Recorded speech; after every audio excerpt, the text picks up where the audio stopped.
When I was a boy, first discovering music, the biggest kicks I got always seemed to come from overtures. It was an overture period in those days. I don't know why. Everybody seemed to be playing overtures all the time.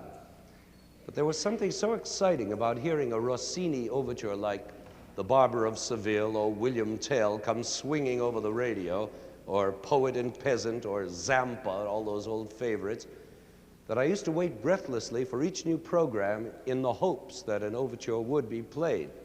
You see, I heard most of my music at an early age over the radio because I wasn't lucky enough then to attend children's concerts in Boston, where I lived. Maybe, too, it was because at that early age, a whole long symphony in 4 movements might have been too much for me to absorb, as maybe it is for some of you. But an overture seemed just right, just the right length. And besides, it had such excitement. So today I'm going to try and recapture some of that excitement for myself, and I hope for you too, by playing a whole program of nothing but overtures. Now, I'm sure that part of the excitement about an overture comes from the fact that it's part of the theater. It combines all the wonders of music with the thrill of theater. After all, what is an overture? It's a beginning, an opening piece, usually written to be played in the musical theater before the curtain goes up. Now, I'm sure you all know the excitement of that moment before the curtain goes up, that breathless hush in the audience, and that sense of expecting, of suspense, of what's going to happen now.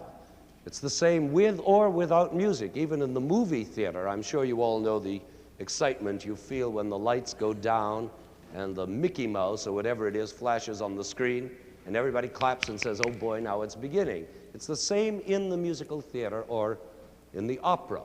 The lights go out, there's that shivery moment of silence in the audience, and then the conductor appears out of nowhere in the orchestra pit, and there's the overture, that wonderful piece that gets you ready, that sets the mood, that starts your musical blood going. That's the kind of overture we're going to play first. The overture to the opera Semiramide by Rossini. Now, Rossini is the same Italian composer who wrote the William Tell overture, which I'm sure you all know as that galloping thing they always play for westerns and cowboys and the Lone Ranger. You all know that. Rossini also wrote The Barber of Seville and many others. But this opera, Semiramide, that's a long, hard word, isn't it? It doesn't mean a semi-ramide or half a ramide, whatever that would be. Semiramide is the name of an old Babylonian queen, and I won't bother you with the story of the opera at all. Besides, it's almost never sung anymore.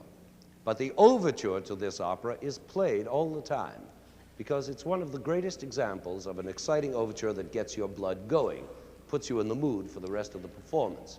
It has a really breathless beginning, which also may remind you of galloping, as a matter of fact. It goes like this.